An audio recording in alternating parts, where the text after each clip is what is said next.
जय हिंद फ्रेंड्स, हमारे YouTube channel MB study classes पे आप सभी का स्वागत है। इतिहास की श्रृंखला का आज हमारी क्लास का टॉपिक है प्राचीन भारत पर विदेशी आक्रमण। पिछली क्लास में हम लोगों ने जो चर्चा की है वो मगध के राजवंशों पे चर्चा की है। तो मगध के राजवंश हम लोग कंप्लीट कर लिए हैं। इसी बीच भारत की भूमि पे कुछ विदेशी आक्रमण हो जाते हैं, उनको देख लेते हैं। उसके बाद हम लोग जो राजवंश है उनको कंटिन्यू कर देंगे। उसके बाद हम लोग मौर्य राजवंश पढ़ेंगे। तो आइए स्टार्ट करते हैं। आज की क्लास का जो टॉपिक है वो है प्राचीन भारत पर विदेशी आक्रमण। 6ठी शताब्दी ईसा पूर्व के आसपास जब मगध का उत्कर्ष होता है उसके बाद भारत की भूमि पे कुछ विदेशी आक्रमण होते हैं। वो कौन कौन से आक्रमण होते हैं वो जान लेंगे हम लोग।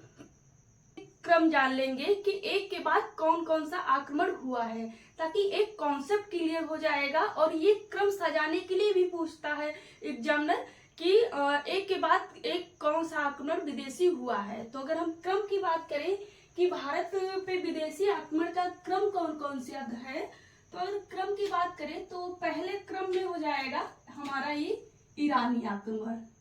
सबसे पहले जो आक्रमण हुआ है वो ईरानी आक्रमण हुआ है। ईरानी आक्रमण को ही पार्सियन आक्रमण भी कहा जाता है। तो ईरानी आक्रमण कहा जा सकता है और पार्सियन आक्रमण भी कहा जा सकता है। और यहाँ का जो राजवंश था हखामनी राजवंश, वो आक्रमण किया था भारत की भूमि पे सर्वप्रथम। तो हखामनी आक्रमण भी मिल सकता है। तो सबसे पहले भारत की भूमि पे जो आक्रमण किए थे विदेशी वो थे ईरानी किए थे या फिर पार्सियन कह सकते हैं। इसके बाद सेकेंड नंबर पे जो किए थे वो यूनानी किए थे। उसके बाद थर्ड नंबर पे जो किए थे वो हिंद यवन किए थे। और इसके बाद किए थे चौथे नंबर पे सब किए थे। फिर इसके बाद पांचवें नंबर पे पहलो किए थे। और छठे नंबर पर कुषाण किए थे। और सातवें नंबर पर अरब आक्रमण करे थे। और आठवें नंबर पर तुर्क। हम लोग देखते हैं कि 712 ईस्वी के आसपास भारत की भूमि पे मोहम्मद बिन कासिम आक्रमण करना स्टार्ट कर देता है। तो अरब आक्रमण होता है, फिर तुर्क आक्रमण स्टार्ट हो जाता है भारत पे। तो अगर हम क्रम की बात करें तो पहला क्रम सजाने में पूछा जाएगा, पहला ईरानी आक्रमण हुआ, ईरानी या पार्सियन आक्रमण हुआ। दूसरा यूनानी आक्रमण हुआ। उसके बाद हिंद यूनानी हुआ। उसके बाद शक पहलो हुआ। फिर कुषाण हुआ। फिर अरब आक्रमण हुआ। फिर तुर्क आक्रमण हुआ। फिर इसके बाद जो आक्रमण होते हैं वो मध्यकालीन आक्रमण होते हैं। यहाँ पे हिंद यूनानी में बैक्टीरियन भी आक्रमण लिखा मिल सकता है कि हिंद बैक्टीरियन आक्रमण या हिंद यूनानी आक्रमण, कुछ भी मिल सकता है। तो हिंद यूनानी तो लिखा ही है, हिंद बैक्टीरियन आक्रमण भी लिखा मिल सकता है। तो ये क्रम सजाने के लिए अक्सर पूछा जाता है। तो इस वजह से हम लोगों ने सबसे पहले कॉन्सेप्ट के लिए क्रम देख लिया कि क्या क्रम था जो भारत पे विदेशी आक्रमण हुए हैं। और हम लोग जो पढ़ेंगे विदेशी आक्रमण में, तो जो ईरानी आक्रमण और यूनानी आक्रमण, ये दो जो आक्रमण है ये मौर्य के पहले हैं। जो मौर्य काल था उससे पहले हुए थे। और मौर्योत्तर काल में जो आक्रमण हुए थे वो हिंद यूनानी और शक आक्रमण हुए थे। जो ईरानी आक्रमण है और यूनानी आक्रमण है ये मौर्य कालीन हुए थे, मतलब मौर्य काल से पहले भारत की भूमि पे आक्रमण हुए थे। और मौर्य काल के बाद या मौर्योत्तर काल पे जो आक्रमण हुए थे वो हुए थे हिंद यूनानी और शक आक्रमण हुए थे। तो जो ईरानी आक्रमण और यूनानी आक्रमण हुए थे ये मौर्य कालीन या फिर मौर्य से पहले हुए थे, ये आक्रमण हुए थे। तो आइए स्टार्ट करते हैं। इससे पहले हम लोग जान लेते हैं कि भारत के एक मैप के माध्यम से जान लेते हैं कि जैसे कि एक भारत के मैप बना के हम लोग देख लेते हैं कि किस दिशा में कैसे आक्रमण किए हैं। अगर हम भारत का एक छोटा सा मैप बना के देखें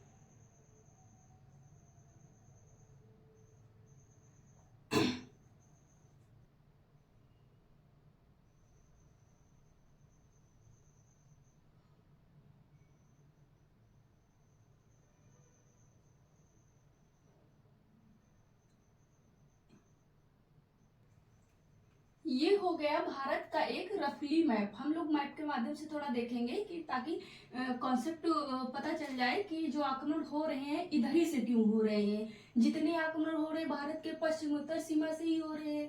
तो अगर हम भारत के मैप के माध्यम से समझने का प्रयास करें तो जैसे ये हो जाएगा हमारा नॉर्थ, हो जाएगा उत्तर, हो जाएगा ये हमारा, हो जाएगा साउथ, हो जाएगा ये हमारा, हो जाएगा ये, हो जाएगा ईस्ट, हो जाएगा ये, हो जाएगा हमारा वेस्ट, पश्चिम हो जाएगा ये, हो गया उत्तर, हो गया दक्षिण, हो गया ये पूरब, हो गया पश्चिम, हो गया।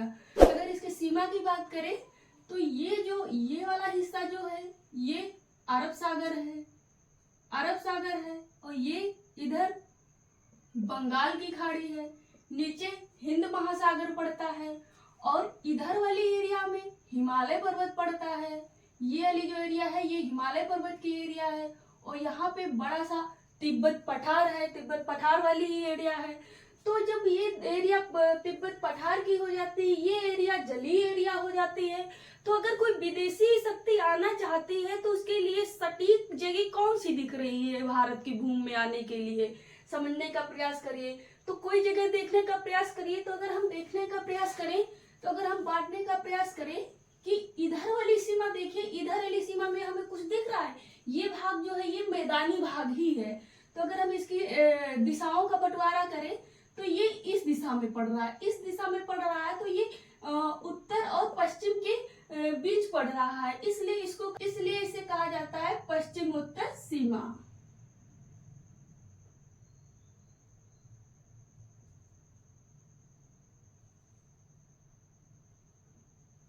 ये जो हम पश्चिमोत्तर सीमा देख रहे हैं, इसी पश्चिमोत्तर सीमा से ही प्राचीन भारत से लेके मध्यकालीन भारत तक विदेशी आक्रमण होते हैं। क्यों होते हैं तो उसका रीजन हम लोग समझ लिए। फिर आगे के काल में इस क्षेत्र से भी आक्रमण होना स्टार्ट हो जाते हैं। कब होते हैं? जब हमें जल मार्गों का ज्ञान हो जाता है तब होते हैं। उससे पहले जितने भी आक्रमण हुए हैं मध्यकाल तक देखेंगे भारत के पश्चिमोत्तर हिस्से से ही होते हैं। क्यों होते हैं ये हमारा कॉन्सेप्ट क्लियर हो गया। अब हम पहला जो आक्रमण पढ़ना था हमें वो पढ़ना था ईरानी आक्रमण या फिर हखामनी आक्रमण या फिर पर्शियन आक्रमण।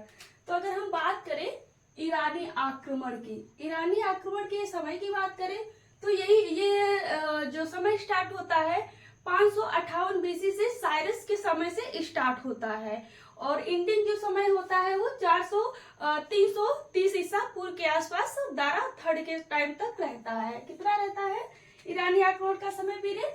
तो ईरानी आक्रमण समय का पीरियड जो रहता है 558 बीसी से लेके 330 बीसी, ये जो आक्रमण का समय रहता है ये समय रहता है ईरानी या हखामनी आक्रमण का समय रहता है। जो ये ईरान था, इस ईरान में एक राजवंश पाया जाता था जिस राजवंश का नाम था हखामनी राजवंश। क्या नाम था? तो हखामनी राजवंश नाम था। हखामनी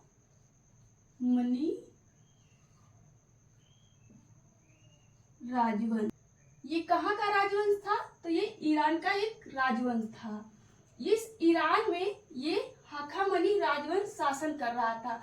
यहाँ के शासकों ने सबसे पहले भारत भूमि पे आक्रमण के उद्देश्य से कदम रखा था। ये क्वेश्चन बन सकता है कि भारत की भूमि पे सबसे पहले कदम किसने रखा?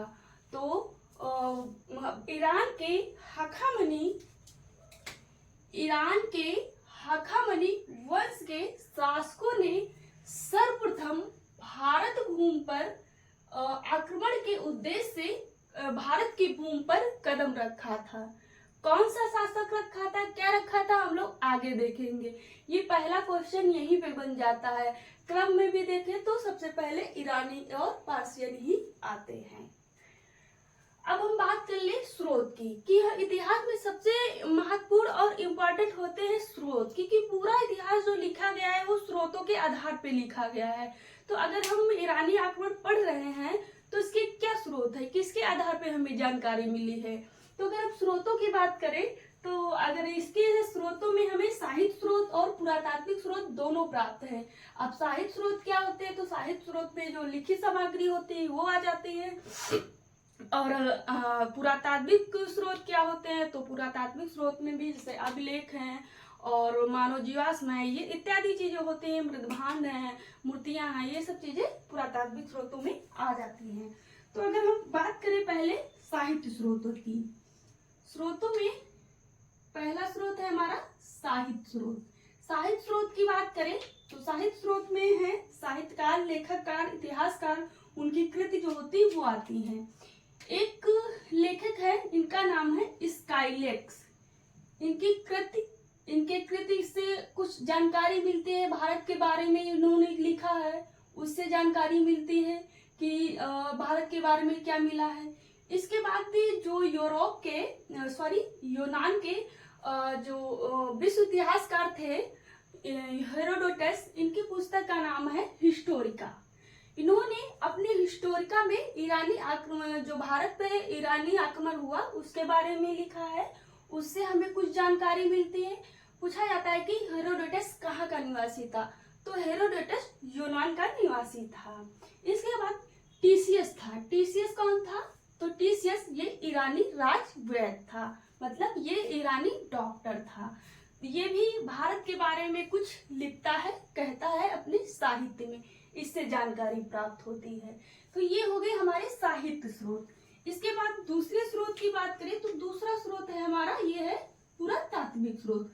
पुरातात्विक स्रोतों की बात करें तो पुरातात्विक स्रोतों में सबसे पहले हो जाएंगे दारा के खुद के 3 अभिलेख।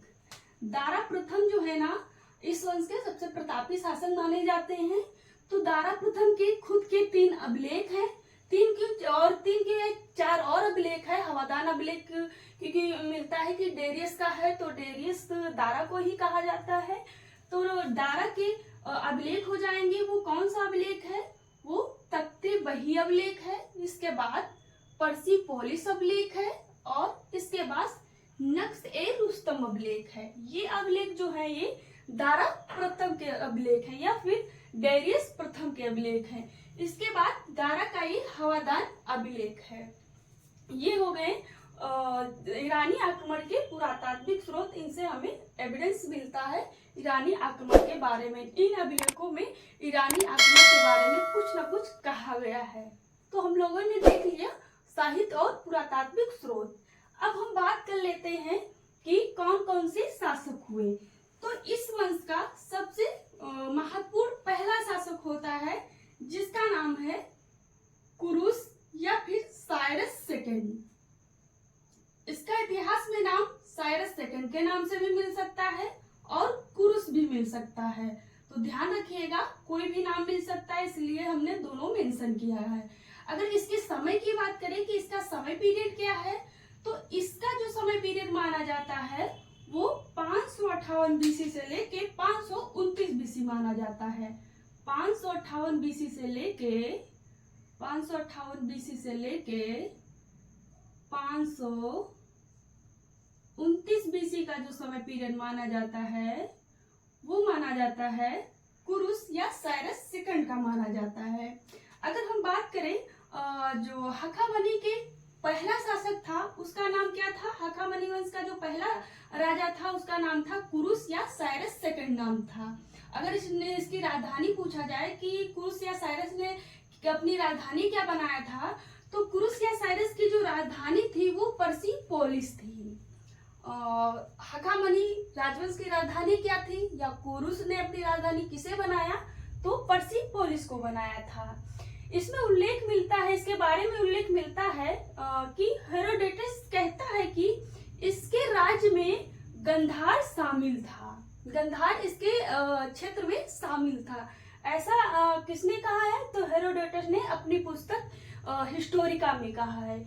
इसके बाद प्लिनी अपने नेचुरल हिस्ट्री में कहते हैं कि जो कपिसा है वो किसके नगर में शामिल था, किसके साम्राज्य में शामिल था, तो कुरुस या साइरस सेकंड के साम्राज्य में शामिल था। इससे ज्ञात होता है कि साइरस सेकंड के साम्राज्य में जो उसकी राजधानी थी वो पर्सिपोलिस थी, और गंधार और कपिसा उसके राज्य में शामिल था। अगर हम बात करें मैप की, तो मैप तो हमने मिटा दिया है। तो अगर मैप के इधर वाले क्षेत्र की बात करें,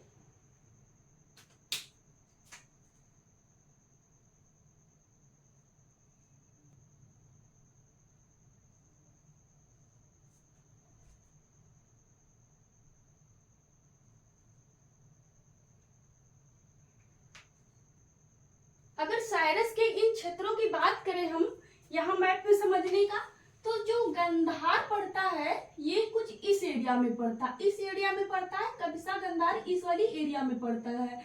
तो इस आधार पे ये कहा जाता है, और ये जो एरिया है ये वर्तमान में भी भारत में मिली नहीं है, ना तो उतनी टाइम पे मिली थी। उतनी टाइम पे जो शक्तियां थी वो मगध के आसपास ही घूम रही थी, यहाँ तक ही विस्तार था। जो भारत का विस्तार हुआ था वो यहाँ तक ही हुआ था, पश्चिमी भागों में नहीं हुआ था।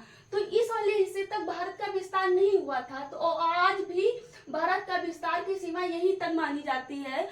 तो साइरस सेकंड ने यहाँ गंधार वाली एरिया पे तो कब्जा कर लिया था, कपिसा पे कर लिया था। इसके बाद सिंधु जो था, सिंधु जो क्षेत्र था वो भारत में शामिल था।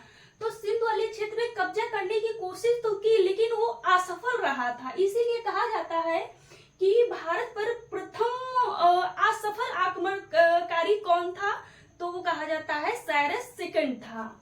और ये भी पूछा जा सकता है, क्योंकि अगर ये वाला हिस्सा यहाँ तक देखा जाए तो ये साइरस के साम्राज्य में शामिल था। तो ये कहा जा सकता है कि भारतीय उपमहाद्वीप पे प्रथम आक्रमण करने वाला शासक कौन था, तो साइरस था। ये जो हिस्सा आता है वो भारतीय उपमहाद्वीप के नाम से जाना जाता है। और इसके आगे जो बढ़ता है हम लोग देखेंगे, वो बढ़ता है इसके आगे जो भारत की भूमि में बढ़ता है, आक्रमण करता है, क्षेत्रों को जीतता है, वो हो जाता है दारा प्रथम हो जाता है। इसलिए सफल आक्रमणकारी जो भारत में माना जाता है वो दारा प्रथम हो जाता है। तो यहाँ पे 3 क्वेश्चन याद रखिएगा कि भारत की भूमि पे प्रथम आक्रमण के उद्देश्य से कदम रखने वाला राजवंश कौन था, तो हाखामनी राजवंश था या ईरानी थे। और शासक पूछा जाए कौन था, और प्रथम शासक कौन था पूछा जाए केवल, तो हो जाएगा साइरस सेकंड हो जाएगा। असफल शासक पूछा जाए तब भी हो जाएगा, साइरस सेकंड हो जाएगा या कुरुस हो जाएगा। अगर पूछा जाए भारत की भूमि पर प्रथम सफल आक्रमण करने वाला शासक कौन था, तो उसका आंसर हो जाएगा दारा प्रथम, जिसको हम आगे पढ़ेंगे। अगर हम बात करें कि साइरस की मृत्यु को लेके, साइरस की मृत्यु को लेके टीसीएस कहता है, जो ये ईरानी राजवंश था, टीसीएस कहता है कि जो ये साइरस था, इसकी जो मृत्यु हुई थी वो भारतीयों से लड़ते हुई थी। कहा जाता है कि ये एक जगह है कैस्पियन, एक जगह की नाम थी कैस्पियन। कैस्पियन स्थान पे एक भारत की जनजाति थी जिसका नाम था डरबाइक।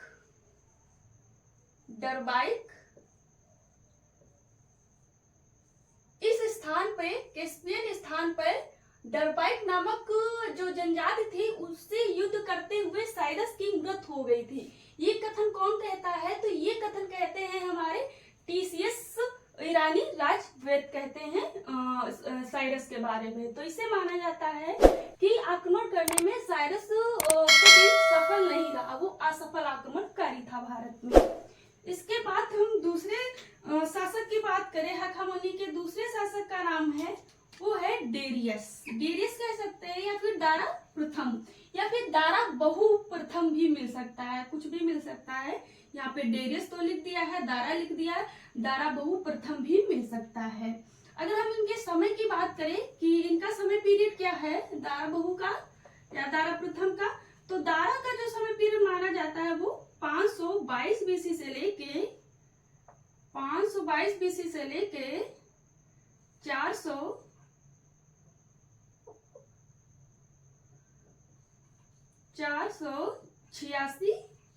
बीसी, ये समय पीरियड जो माना जाता है ये दारा प्रथम का समय पीरियड माना जाता है। अगर हम जानकारी की बात करें कि इनके बारे में जानकारी के स्रोत क्या क्या हैं। तो इनके बारे में जानकारी के स्रोत इनके खुद के 3 अभिलेख हैं जो हम लोगों ने देखा है। कौन कौन से अभिलेख थे? तख्ते-बही अभिलेख, पर्सिपोलिस अभिलेख, नक्श-ए-रुस्तम अभिलेख और इसके बाद हवादान अभिलेख। ये 3 अभिलेख, इसके बाद इनका हवादान अभिलेख भी है जो इनके बारे में जानकारी का संदेश देता है या जानकारी देती है। इसके बाद जो हेरोडोटस महोदय है, ये हेरोडोटस महोदय अपनी हिस्टोरिका में पुस्तक में कहते हैं कि दारा के राज्य में या साम्राज्य में कुल 28 प्रांत थे। दारा के राज्य में कुल 28 प्रांत थे। कितने प्रांत थे? ये कौन कहता है? ये कौन कहता है? तो ये हेरोडोटस कहते हैं। किसका कथन है कि इनके राज्य में 28 प्रांत थे? तो हेरोडोटस का कहना है।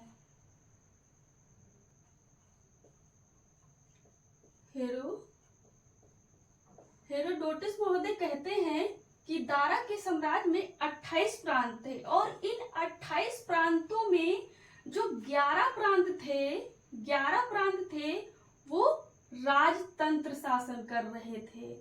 राजतंत्र शासन कर रहे थे। और इसके बाद जो शेष 17 थे प्रांत, वहां पे 17 प्रांतों में गणतंत्र मतलब लोकतंत्र वाला शासन पाया जा रहा था। तो देखे थे हम लोग, सबसे पहला गणतंत्र तो लिच्छवी गणतंत्र था।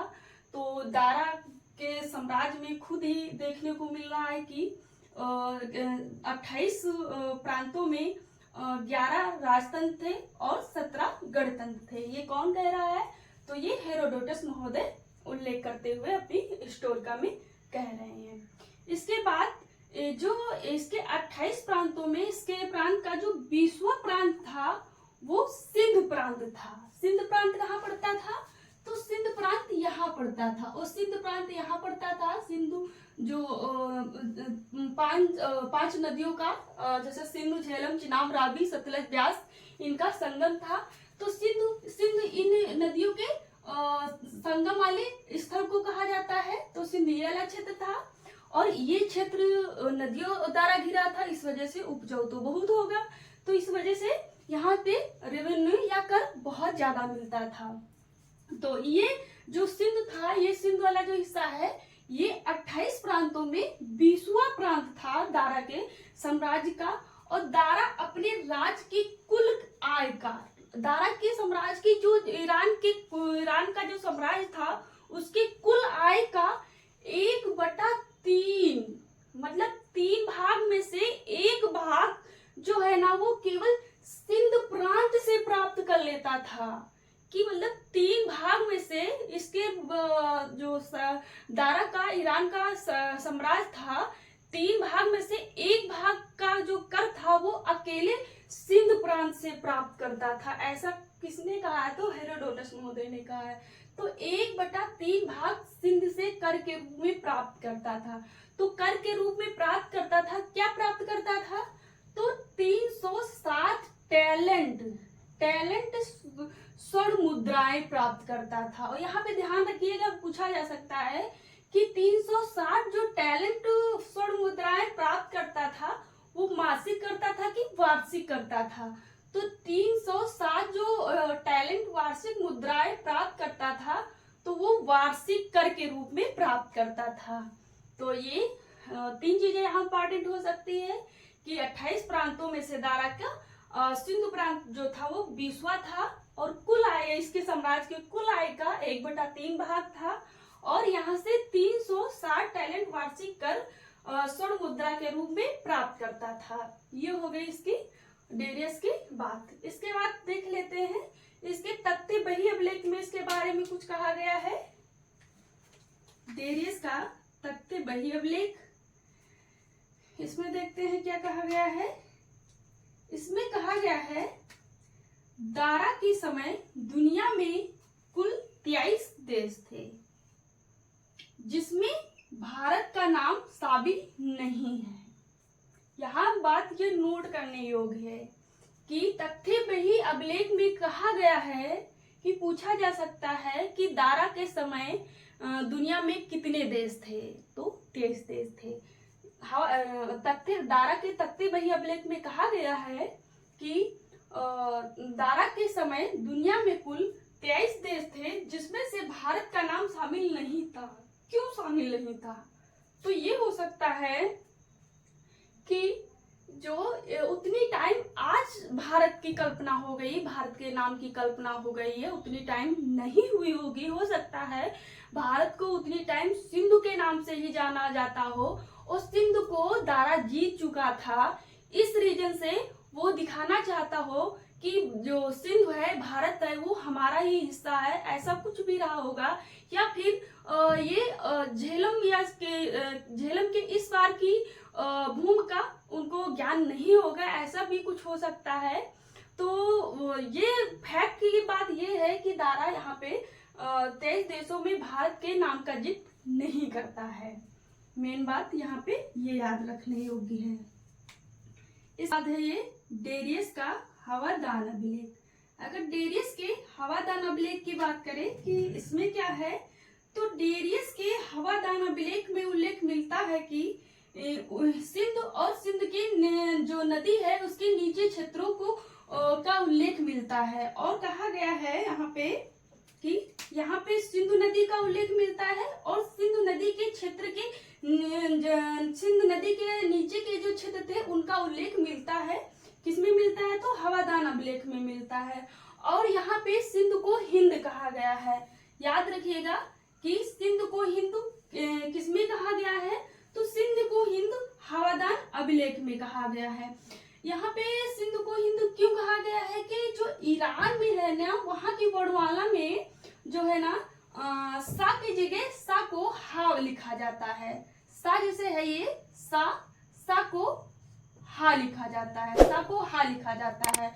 तो इस वजह से ये लोग सा का इस्तेमाल ना करके हा करते, इस वजह से हिंद कहा है, नहीं तो सिंध ही रहता है। तो अगर पूछा जाए कि डेरियस के हवादान अभिलेख में सिंधु और सिंधु नदी के नीचे के क्षेत्रों का उल्लेख मिलता है और इसी में सिंध को हिंद कहा गया है। इसके अलावा इसके बाद है स्काइलेक्स। स्काइलेक्स जो है ना, ये दारा प्रथम के नौसेना प्रमुख थे। स्काइलेक्स दारा प्रथम के नौसेना प्रमुख थे और स्काइलेक्स एक इतिहासकार भी थे। स्काइलेक्स एक ऐसा इतिहासकार है जो भारत के बारे में सर्वप्रथम लिखे थे।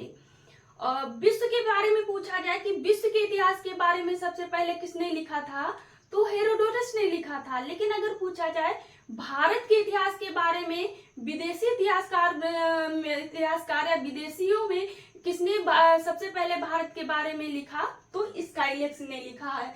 ये यूपी असिस्टेंट प्रोफेसर में पूछा गया क्वेश्चन है कि भारत के इतिहास के बारे में सबसे पहले किसने लिखा, तो स्काइलेक्स ने लिखा था। तो ये एक इम्पॉर्टेंट क्वेश्चन हो जाता है कि स्काइलेक्स ने सर्वप्रथम भारत के इतिहास के बारे में लिखा था। और ये जो है ना दारा का नौसेना प्रमुख था। इन्होंने स्काइलेक्स को दारा ने भेजा था कि सिंधु नदी का पता करें और सिंध के क्षेत्रों की खोज करें। दारा ने किसको भेजा था?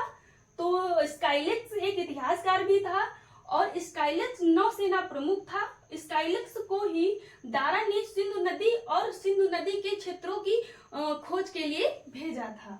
ये हो गई दारा की बात।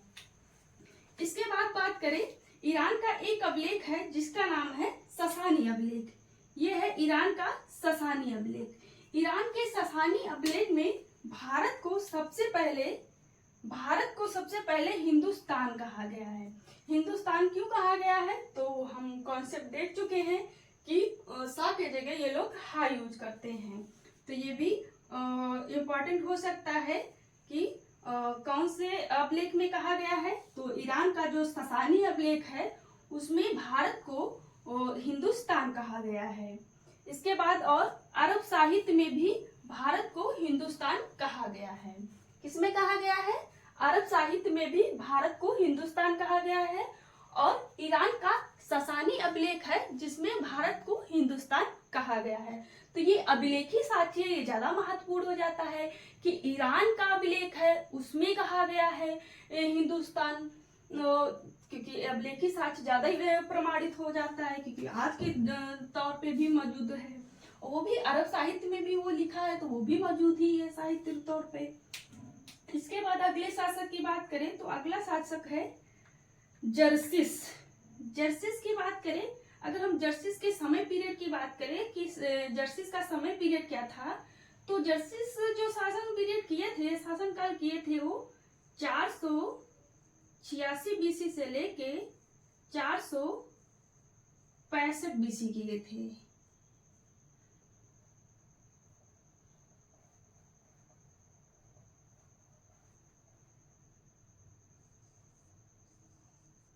चार सौ छियासी बीसी से लेके 465 बीसी किए थे। ये समय पीरियड जो है ये जर्सिस का है।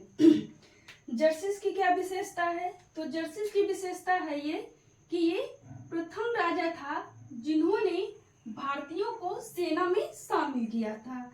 इसकी कोई खास विशेषता नहीं थी, ये बस अपने जो पिता द्वारा ये दारा प्रथम के पुत्र थे, दारा प्रथम से प्राप्त जो साम्राज्य था उसको बस सुरक्षित रखे, कोई खास विजय नहीं किए। तो ये बस इनका ये दायित्व था, अपने पिता के द्वारा प्राप्त जो साम्राज्य था उसको सुरक्षित रखे। जर्सिस, इसकी बस ये विशेषता है कि जर्सिस प्रथम राजा था जिन्होंने भारतीयों को सेना में शामिल किया था, और ये जो भारतीय सैनिक थे ये पहली बार भारतीय सैनिक यूरोप के खिलाफ लड़े थे। जो जर्सिस था ये प्रथम बार हिंदुओं को या भारतीयों को अपनी सेना में शामिल किए, और ये सेना में शामिल करके अपनी यूरोप के विरुद्ध जो युद्ध छिड़े थे, आक्रमण किए थे, उनके खिलाफ युद्ध किए। जर्सिस के बारे में एक महत्वपूर्ण बात याद रखना है बस खाली, कि जर्सिस प्रथम शासक था जिन्होंने कह सकते हैं कि हिंदुओं को या फिर भारतीयों को अपनी सेना में शामिल किए, और ये सैनिक जाके जर्सिस की तरफ से जाके प्रथम बार यूरोप के सैनिकों से लड़े थे या यूरोप के खिलाफ लड़े थे।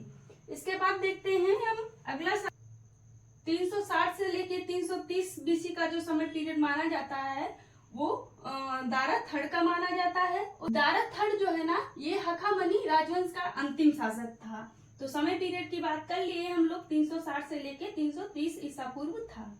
ये विशेषता की बात करें तो ये हखामनी राजवंश का अंतिम शासक था।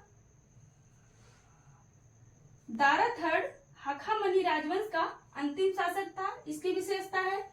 और अंतिम शासक के साथ ही इसके अंतिम समय पे यूनानी आक्रमण स्टार्ट हो जाते हैं इसके हिस्सों पे साम्राज्य के। तो ये जो दारा थर्ड था, दारा थर्ड के समय पीरियड के अंतिम दौर में जाके जो विश्व विजेता सिकंदर था उसका सामना हो जाता है दारा थर्ड से।